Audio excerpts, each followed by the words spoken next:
Welcome back to our channel guys. आज हम जानने वाले हैं कि ट्राई एक्सेप्ट क्या होता है, इनका यूज हम क्यों करते हैं। इन्हीं के साथ हम एल्स और फाइनली का यूज भी देखेंगे। तो चलिए स्टार्ट करते हैं और हम अपना ओपन कर लेते हैं यहाँ पर पाइचार्म। पाइचार्म में अपने प्रोजेक्ट पर मैं राइट क्लिक करके पाइथन की एक फाइल बना लेता हूँ। उस फाइल का नाम रख लेता हूँ tut3.py। ठीक है, अब इस फाइल में कुछ मैं लाइन लिख के आपको शो करता हूँ। मान लीजिए मैं यहाँ पर लिखता हूँ ट्राई, अपना ट्राई ब्लॉक जो होता है उसमें मैं लिख देता हूँ एक फाइल का नाम, जो फाइल एग्जिस्ट नहीं करती हमारी डिक्शनरी में, उस फाइल का नाम लिख रहा हूँ। तो दिस डॉट txt लिख लेते हैं एग्जाम्पल के लिए। ठीक है, अब यहाँ पर आगे मैं लिख देता हूँ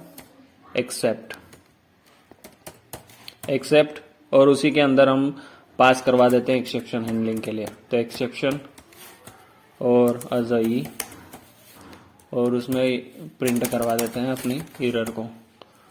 ठीक है, अब क्या होता है देखिए, ये जो डायरेक्टरी है ये एग्जिस्ट नहीं करती है हमारी फाइल फोल्डर में। ठीक है, अब हम इसको रन करके आपको दिखाते हैं। तो रन, और ये क्या बोल रहा है कि error no such a file और डायरेक्टरी, ये मतलब फाइल हमारी डायरेक्टरी में नहीं है। तो ठीक है, हम एक फाइल यहाँ पर बना के उसको दिखा देते हैं, न्यू फाइल, और मान लीजिए हमारी this.txt। ठीक है, ये फाइल आ चुकी है। अब हम क्या करते हैं, वापस हमारे प्रोग्राम को रन करते हैं। तो देखिए ये एरर हट चुकी है। क्यों? क्योंकि हमारी डिक्शनरी में वो फाइल आ चुकी है। अब हम क्या करते हैं, मान लीजिए कि हम इस फाइल को डिलीट कर देते हैं वापस। तो फिर बनाई क्यों थी? हमने आपको सिर्फ दिखाने के लिए बनाई थी। तो ये इसको हम डिलीट कर देते हैं, डिलीट एनीवे। ठीक है, अब हम इसको रन करते हैं। तो ये क्या बोल रहा है, ये एरर शो नहीं कर रहा है, लेकिन बोल रहा है कि जो डायरेक्टरी का यूज आप कर रहे हो वो डायरेक्टरी हमारे जो फाइल है वो हमारी डायरेक्टरी में प्रेजेंट नहीं है, मतलब अभी फिलहाल में। अब मैं इस कोड को क्या करता हूँ, कमेंट कर देता हूँ। मान लीजिए मैं इस कोड को यहाँ से कमेंट कर देता हूँ और यही स्टेटमेंट नॉर्मल लिखता हूँ, जैसे आप नॉर्मली कोडिंग करते हैं। तो नॉर्मल लिख देता हूँ ओपन, और जो हमारी फाइल का नाम है this.txt, जो फाइल हमारी डायरेक्टरी में है ही नहीं। अब इसको रन करके आपको दिखाते हैं। तो ये क्या शो करेगा, ये यहाँ पर एक एरर शो करेगा, बोलेगा नो सच अ फाइल और डायरेक्टरी, मतलब ये हमारी जो फाइल है ये हमारी डायरेक्टरी में प्रेजेंट नहीं है, इसलिए मैं एरर शो कर रहा हूँ। लेकिन एरर मतलब वहां पहले भी वो बता रहा था कि डायरेक्टरी में हमारी फाइल नहीं है। लेकिन ट्राई एक्सेप्ट का बेनिफिट आपको क्या होगा, सर हम ट्राई एक्सेप्ट क्यों लिखें? ट्राई एक्सेप्ट आपको इसलिए लिखना है क्योंकि देखिए मैं आपको यहाँ बताता हूँ।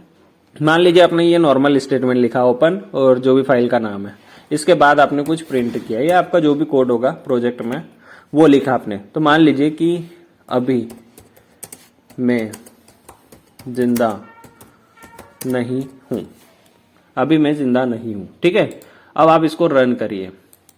देखिए ध्यान से, यहां क्या हो रहा है, जहां पर आपका प्रोजेक्ट या प्रोग्राम ब्रेक हो रहा है जिस लाइन पर, उसके बाद का कोड रन नहीं हुआ, मतलब अभी मैं जिंदा नहीं हूं, ये लाइन प्रिंट नहीं हुई, मतलब इसका बाद का जो भी आपका कोड होगा वो नहीं चलेगा। तो इसके लिए आपको क्या करना है, यही स्टेटमेंट जो आप यहाँ नॉर्मली लिख रहे थे, जहां पर भी आपको प्रोजेक्ट या प्रोग्राम में ऐसा लगे कि यहाँ पर एरर आ सकती है, वहां पर आप ट्राई एक्सेप्ट का यूज करें। इससे क्या होगा, जैसे आप ट्राई एक्सेप्ट में इसको लिखते हैं, ठीक है, इसको हम अनकमेंट कर देते हैं। अनकमेंट के लिए आप कंट्रोल स्लेश का भी यूज कर सकते हैं पाइचार्म में, तो उससे अनकमेंट हो जाएगा। चलिए मुद्दे पे आते हैं। बात यह है कि अगर आप इसी लाइन को नॉर्मल जो लिख रहे थे उसको अगर ट्राई एक्सेप्ट में लिखते हैं तो अब यहाँ क्या आएगा, अभी मैं जिंदा, और इसको हटा देता है। अब आएगा देखिए मजा, देखिए यहां पर भी वो सेम बोल रहा है कि नो सच अ फाइल है डायरेक्टरी, जो भी आपकी फाइल है वो हमारी डायरेक्टरी में नहीं है, लेकिन उसके बाद का जो कोड है वो रन हो रहा है। इसका बेनिफिट ये होता है कि ट्राई एक्सेप्ट का यूज करने से आपका जो भी कोड जहां पर भी ब्रेक हो रहा है उसके बाद का कोड भी रन होता है। मान लीजिए हम यहाँ पर ये एक्सेप्शन को प्रिंट नहीं करना चाहते, तो हम यहाँ पर एक पास स्टेटमेंट का यूज कर लेते हैं। तो सॉरी, हाँ, पास स्टेटमेंट का यूज कर लेते हैं, देन आप इसको रन करते हैं। तो देखिए वो जो लाइन बोल रहा था कि no such a file directory, वो लाइन भी हट चुकी है, मतलब क्लियरली आपका कोड रन होगा। तो आई होप कि आपको ये ट्राई एक्सेप्ट समझ में आया होगा। अब हम आगे जानने के लिए एक नई फाइल बना लेते हैं। तो राइट क्लिक करके एक नई फाइल की फाइल बनाते हैं। फाइल का नाम रख लेते हैं tut3b.py, ठीक है। अब इस फाइल में हम क्या लिखते हैं, मान लीजिए ट्राई, और हम किसी फाइल को ओपन करना चाहते हैं, तो फाइल इक्वल टू और ओपन, और उस फाइल का नाम मान लीजिए अभी जो हमने सेम लिया था एग्जांपल this.txt, और इसको मैं ओपन करना चाहता हूँ रीड मोड में, तो R लिख देते हैं, राइट में W आता है, ठीक है। अब हम इसको क्या कर सकते हैं, इसमें एक्सेप्ट ब्लॉक को भी चला सकते हैं, तो एक्सेप्ट, और एक्सेप्ट में हम यहाँ पर मल्टीपल एक्सेप्शन को कैसे हैंडल करते हैं ये चीज देखेंगे। तो उसको देखने के लिए हमें यहाँ पर मल्टीपल एरर्स के बारे में भी लिखना होगा। तो फॉर एग्जांपल हम 2-3 एरर के बारे में लिख लेते हैं, तो एक्सेप्ट, और यहाँ पर लिख लेते हैं EOF एरर लिख लेते हैं, ठीक है। आज और इसको प्रिंट भी करना होगा ना, तो प्रिंट, और मान लीजिए इसमें एरर का नाम ही शो कर देते हैं, अभी ज्यादा कुछ नहीं लिखते हैं, तो EOF एरर, ठीक है। मान लीजिए एक और एरर है जिसको आपको हैंडल करना है, तो आप वापस लिख सकते हैं एक्सेप्ट, और एरर का नाम तो मान लीजिए हम लिख लेते हैं IOF एरर, या फिर IOE एरर ले लेते हैं, चलो ठीक है, कोई सी भी एरर हो, एरर से क्या फर्क पड़ता है, तो हम समझाने के लिए ले रहे हैं। तो यहाँ पर इस एरर को भी प्रिंट करना है, तो एरर, और उस एरर का नाम लिख लेते हैं, तो he can handle this error, मतलब ये एरर को हैंडल कर लेंगे, ठीक है। ये तो समझ में आया, लेकिन ये चीजें तो हमने फर्स्ट जो फाइल थी हमने इसमें भी देखी थी कि ट्राई एक्सेप्ट कैसे यूज करते हैं, और मल्टीपल एरर को हैंडल भी कर सकते हैं। लेकिन हम यहाँ पर इस फाइल में देखने आए हैं फाइनली को क्यों देखने आए हैं, देखिए मैं आपको यहाँ पर एक प्रिंट स्टेटमेंट लगाकर दिखा देता हूँ, प्रिंट, और यहाँ पर मैं जो लिखूंगा उसको ध्यान से समझना।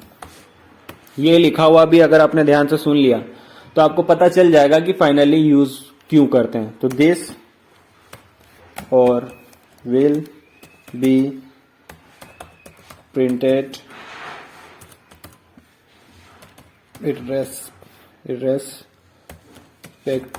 irrespective of the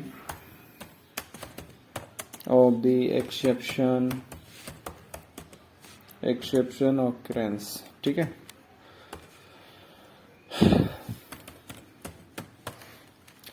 अब इस लाइन का मतलब क्या है, मतलब फाइनली का एक ही मतलब होता है, फाइनली जो है वो अगर आपके प्रोग्राम में एरर आएगी तब भी और एरर नहीं आएगी तब भी ये लाइन एग्जीक्यूट होगी, मतलब फाइनली के अंदर जो कोड होगा वो रन होना ही होना है। मतलब आपके प्रोग्राम में एरर आए या ना आए उससे फाइनली को कोई फर्क नहीं पड़ेगा। देखिए मैं आपको यहाँ पर रन करके दिखाता हूँ, देखिए दिस विल बी प्रिंटेड, ये हमने कुछ भी प्रिंट कर दिया, लिखने में मैंने ध्यान नहीं दिया होगा, लेकिन छोड़ो इसका कोई फर्क नहीं पड़ता, इसको यहाँ से हटा सकते हैं। अब हम रन करके देखते हैं, तो देखिए यहाँ पर जो हमने फाइनली के अंदर लिखा है वो रन होना ही होना है। मतलब फाइनली के अंदर की लाइन या अंदर का जो भी कोड होगा, मतलब मान लीजिए अपने प्रोग्राम में ऐसा कुछ कोड है जिसको आपको एक्सेप्शन आपके प्रोग्राम में आए या ना आए, आपको उस कोड को रन करवाना ही करवाना है। दो, आप उस कोड को फाइनली के अंदर लिख सकते हैं। अब मैं आपको एक चीज और दिखाता हूं, यहाँ पर एक नई फाइल बनाकर, मान लीजिए एक नई पाइथन की फाइल बनाते हैं, उसका नाम रख लेते हैं tut3 लिख लेते हैं, ठीक है। अब इस फाइल में एक चीज और मैं आपको समझाता हूं। हम यहाँ पर क्या लिख करते हैं, यहाँ पर लिख लेते हैं ट्राई, अपना ट्राई ब्लॉक, और मान लीजिए उसमें प्रिंट कर देते हैं कुछ भी। प्रिंट जो मैं लिख रहा हूं ये आप ध्यान से सुनिएगा, आपको अच्छे से समझ में आएगा। आई विल ट्राई, मतलब मैं ट्राई करूंगा। जो ट्राई का काम होता है वो ट्राई करने का ही होता है। I will try this code and will throw exception if there is any problem. अब इस लाइन का मतलब समझिए, ये लाइन मैंने क्यों लिखी है?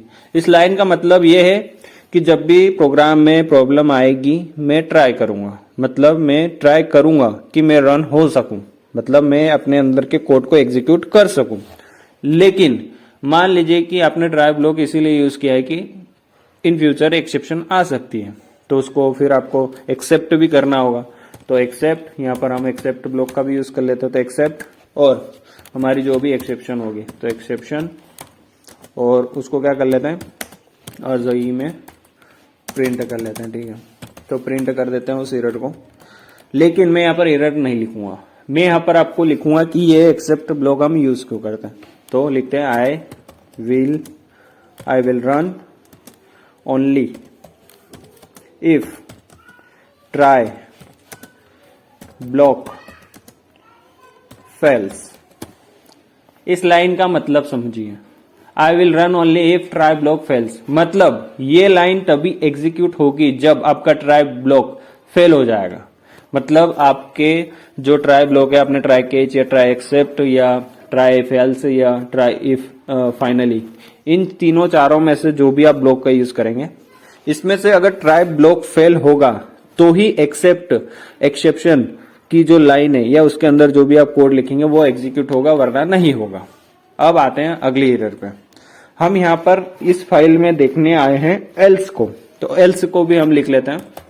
तो एल्स हम लिख लेते हैं और उसमें क्या लिख देते हैं, उसको भी प्रिंट स्टेटमेंट में आपको डिफाइन कर देता हूं, प्रिंट। और इसमें हम लिख लेते हैं, मान लीजिए I will run only if there is no exception, मतलब हमारे प्रोग्राम में कोई एक्सेप्शन नहीं होना चाहिए। तो यहाँ पर डॉट लगा देते हैं, डॉट अब लिख देते हैं use this to run code which should only, कौन से केस में, only execute if हमारी जो कंडीशन है there is no exception। मतलब इस लाइन का आप मतलब समझिए, इसको हम यहां से ब्रेक कर देते हैं। नहीं, हालांकि आपको स्क्रीन पर सारी लाइन दिख रही होगी, कोई इशू नहीं है, तो इसको ब्रेक नहीं करते हैं। इस लाइन का मतलब है कि आपके प्रोग्राम में अगर एक्सेप्शन आई देन ये लाइन नहीं चलेगी, लेकिन अगर आपके प्रोग्राम में एक्सेप्शन नहीं आई देन ये लाइन रन होगा। मतलब एल्स के अंदर का कोड तभी रन होता है जब आपके प्रोग्राम में एरर नहीं आती है। अब हम यहाँ पर फाइनली का भी यूज कर लेता है, एक ही तो बचा है तो उसको भी लिख ही लेता है फाइनली, और इसको भी हम प्रिंट कर देते हैं। प्रिंट में मैं जो लाइन लिख रहा हूं इसको ध्यान से पढ़िएगा, इसी में लिखा हुआ है कि आप इनका यूज कब करते हैं या कैसे करते हैं। इसमें हम लिख लेते हैं कि दिस विल प्रिंटेड, ठीक है, this will printed in every case, मतलब ये सभी केस में तो चलता है एवरी केस। फाइनली मैंने आपको पहले भी पिछली फाइल में भी बनाया था कि फाइनली वही होता है जिसके अंदर का code any how condition run होना ही होना है। मतलब ऐसा कुछ कोड है जो आपको आपके प्रोग्राम में रन करवाना ही करवाना है अपने प्रोजेक्ट में। मान लीजिए ये तो हमने सिंपली प्रिंट करवाया, आप क्या कर सकते हैं, डेटाबेस से कुछ डेटा को कॉल कर सकते हैं। मान लीजिए यूपीआई से किसी बैंक में आप ट्रांजेक्शन के लिए कुछ लिंक कर रहे हैं, अब वहां पर एरर आने के चांसेस होते हैं। मान लीजिए कि आपने कुछ अकाउंट नंबर या कुछ मोबाइल नंबर कुछ गलत दे दिया। अब जब गलत हो गया देन आप क्या कर सकते हैं वहां पर कि आपने अगर ट्राई एक्सेप्ट ब्लॉक नहीं यूज किया है, ठीक है, तो वहां पर क्या होगी, एरर शो होगी और आपका जो भी मान लीजिए कि इंटरनेट फेल हो गया, मान लीजिए बहुत बार इलेक्ट्रिसिटी चली जाती है और आपके सिस्टम में ब्रॉडबैंड से कनेक्टेड है, अब उसमें कनेक्शन फेल हो गया और आपका ट्रांजेक्शन कुछ चल रहा है। अब वहां पर ट्राई एक्सेप्ट ब्लॉक का अगर आपने यूज नहीं किया है तो वहां पर क्या होगा, वहां पर आपका प्रोग्राम ब्रेक हो जाएगा और आपका ट्रांजेक्शन कहीं ना कहीं जो सर्वर फॉर्म होता है उस पर मतलब रुक जाएगा। लेकिन अगर आपने ट्राई एक्सेप्ट ब्लॉक का यूज किया देन वो क्या करेगा, उस एक्सेप्शन को हैंडलिंग करेगा और आपको स्क्रीन पर शो कर देगा कि आपकी ये जो एरर है, ये नेटवर्क से रिलेटेड कुछ भी जो एरर आप लिखेंगे वहां पर वो शो हो जाएगी। देन आगे का जो कोड होगा, ट्रांजेक्शन के आगे की जो प्रोसेस होगी वो उसको कंप्लीट करेगा। तो आई होप कि ट्राई, एक्सेप्ट, एल्स और फाइनली को आप इस लेक्चर में अच्छी तरह से जान चुके होंगे। आगे फ्यूचर में कभी भी आप इससे नहीं डरेंगे। मेरी आपको सजेशन है कि आप अपने प्रोग्राम में ट्राई, एक्सेप्ट, एल्स, फाइनली और ट्राई केज को कभी कभी थोड़ा यूज किया करें। इससे थोड़ा फ्रेंडली हो जाए, क्योंकि बड़े बड़े प्रोजेक्ट्स में इसका यूज होता है। आप अभी बिगनर्स हैं तो अभी ये प्रैक्टिस कर सकते हो। और आप इस चैनल पर अगर नए हो तो इस चैनल को सब्सक्राइब जरूर कर दें, क्योंकि इस चैनल पर अभी और भी बहुत धमाल होने वाला है। बहुत सारे वीडियोस अभी अपलोड होने वाले हैं। तो thank you so much for watching this video and I will see you in next video guys.